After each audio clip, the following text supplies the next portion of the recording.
to everyone. So we are back with another question of CDS 25 second paper. So today paper का जो today मेरा question है वो कैसे है, इसमें consider the following statement with reference to the cotton textile industry in India. ठीक है, इसमें कॉटन टेक्सटाइल इंडस्ट्री के बारे में आपका पूछा गया है.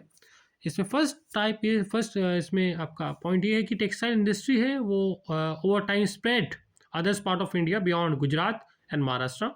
एंड सेकंड मेरे पास जो कि ऑप्शन है, सेकंड पॉइंट ये है कि raw cotton is not a weight losing raw material.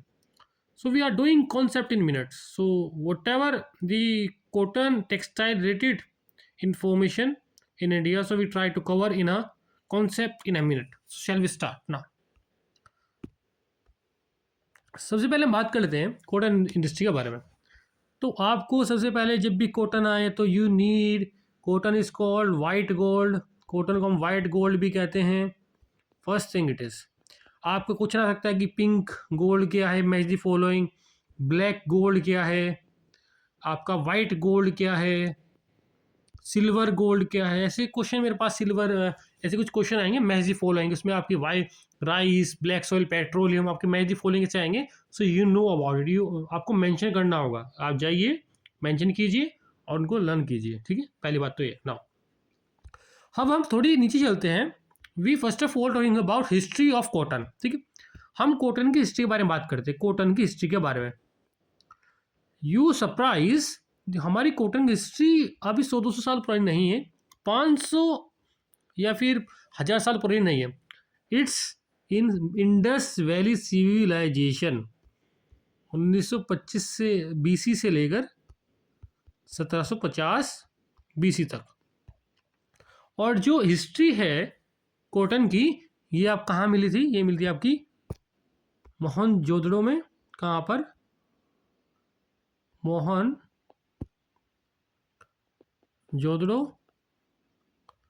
And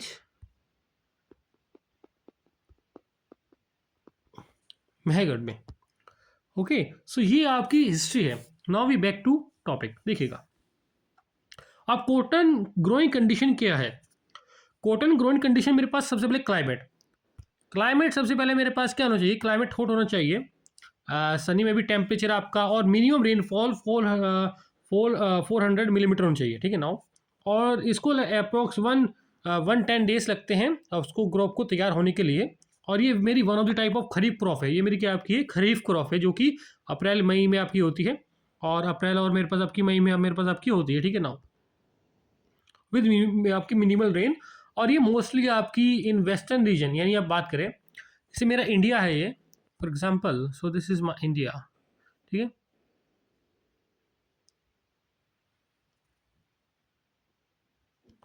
so जो कॉटन का जो मेरी कॉटन है वो मोस्टली कहाँ पर पाई जाती है? वो mostly some region of Gujarat, Karnataka, Telangana and some area of this like this. यानी जो मोस्टली रीजन है वो मेरा मोस्टली ये वाला रीजन है. ठीक है, मोस्टली मेरा वेस्टर्न वाला रीजन पड़ रहा है जो कि कॉटन के लिए है. अगर हम ईस्टर्न रीजन की, मोस्टली आपका जूट रीजन है. जो हम बात करें आपका ये इधर, अगर हम ईस्टर्न पार्ट देखें, इधर मेरा आपका जूट का ज़्यादा प्रोडक्शन होता है. हम उसके बारे में बात करेंगे. ठीक है now, that is my production के बारे में. नाउ सोइल टाइप, आपको इसको ब्लैक सोइल, जिसको हम रेगुलर सोइल भी कहते हैं, और चाहिए डेक्कन पार्ट में. नॉर्थन के अंदर ये मेरे पास एलुवियल के अंदर चलती है, और सेंट्रल के अंदर क्ले के अंदर, and mixer of southern mix and soils. इसमें आपकी कुछ सलाइन भी मिक्सिंग होती है, बिकॉज जब मिनिमम रेनफॉल होती है तो सैलिनिटी इंक्रीज हो जाती है.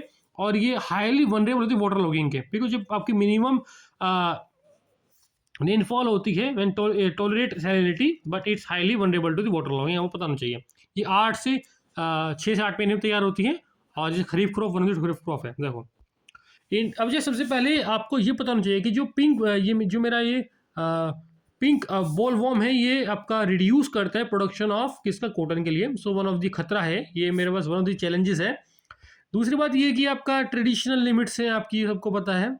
एंड वाटर चैलेंजेस है इंडिया के लिए, फार्मर को सेलिंग के लिए वन ऑफ द इशू है ये है. नाउ अब हम बात कर लेते हैं गवर्नमेंट के इनिशिएटिव. देखो मेरे पास एक मित्र इनिशिएटिव है जो कि मेगा इन्वेस्टमेंट टेक्सटाइल पार्क है, और इंडिया का प्लान है कि हमको 7 टेक्सटाइल, कितने 7 टेक्सटाइल पार्क लगाने इन 3 ईयर्स। ये है मेरा आपका मेगा इन्वेस्टमेंट आपका पार्क।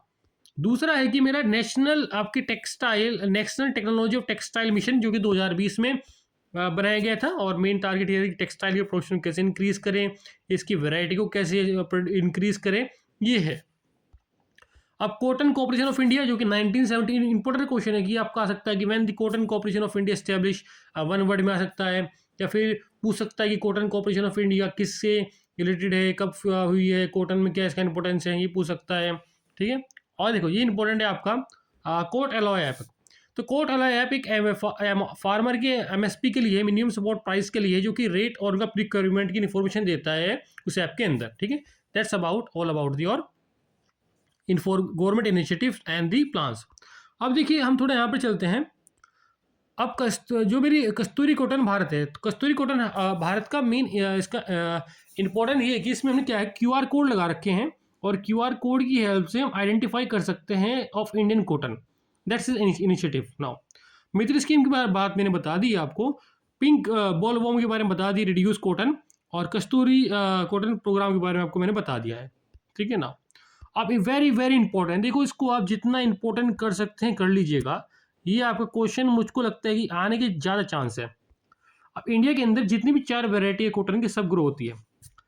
सबसे पहले आपकी जी आपका अर्बोरियम, जी आपका हर्बेशियम, जी आपका बर्बडेंस जो कि मेरा इजिप्शियन है, और जो मेरा जी हर्बेशियम थे एशियन है, और जी हर्षुतम है ये अमेरिकन प्लांट है। और मेजर 9 स्टेट्स के अंदर जो, फिर मेरे देखो ये अमेरिकन है, और मेजर इंडिया के अंदर 9 स्टेट्स के अंदर मेजर आपके प्रोडक्शन प्लांट है। नॉर्थन रीजन जैसे मैंने बताया आपको, पंजाब हरियाणा राजस्थान, यही आपका ऑर्डर भी इनका यही है। और सेंट्रल के अंदर गुजरात महाराष्ट्र मध्य प्रदेश, ऑर्डर भी इनका यही है। और साउथर्न के अंदर मेरा आपका तेलंगाना आंध्र प्रदेश और कर्नाटका, ठीक है। ये मेरा वेस्टर्न रीजन के पार्ट है। एंड प्रोडक्शन जैसे मैंने बताया कि सबसे आप गुजरात के अंदर है, फिर महाराष्ट्र के अंदर, और फिर आपका मेरा तेलंगाना के अंदर। इंपॉर्टेंट ये है कि आपका जो इंडिया है वो मेरा सेकंड लार्जेस्ट आपकी प्रोडक्शन, जो कि कॉटन का प्रोडक्शन करता है, प्रोड्यूसर है, और कंट्रीब्यूट करता है 24% ऑफ ग्लोबल, ये ग्लोबल के अंदर प्रोड्यूस करता है, ग्लोबल प्रोडक्शन के अंदर। एंड यही है, और ये 2% ऑफ मेरा जीडीपी के अंदर भी कंट्रीब्यूट करता है। That's I we all about the cotton cultivation in India. Hope you like it. Or one homework for you. So what is BT cotton adoption? So you know about it. ये आपका question important है when you talking about the cotton. So thank you for watching. Like, share, comment. Hope you like it. Also you give the answer of this question. I think you know. So you know answer. After that, I give one answer of second part. So second answer it is raw cotton is not a weight losing raw material. So that is the statement is correct. क्योंकि क्या होता है, जो आपका raw cotton होता है वो आपका वेट रिड्यूस नहीं करता, ठीक है। जब रो मटेरियल होता है वो आपका वेट रिड्यूस नहीं करता, बिकॉज जो उसका वेट होता है वो रिड्यूस सिग्निफिकेंटली नहीं होता जब उसकी प्रोसेसिंग करते हैं। जैसे हम दूसरे की बात कर लेते हैं, जब आयरन ओर को या फिर किसी और को हम प्रोसेसिंग करते हैं तो उनका वेट रिड्यूस बहुत ज़्यादा होता है। तो हैंस जो कि लोकेशन होती है ज़्यादा आपकी इन्फ्लुएंस होती है मार्केट में, लेबल्स में, पावर सप्लाई में, इसलिए आपका raw cotton is not weight losing raw material होता है, ठीक है। आप you better know what is the answer. Thank you for watching. Like, share, comment. जय हिंद।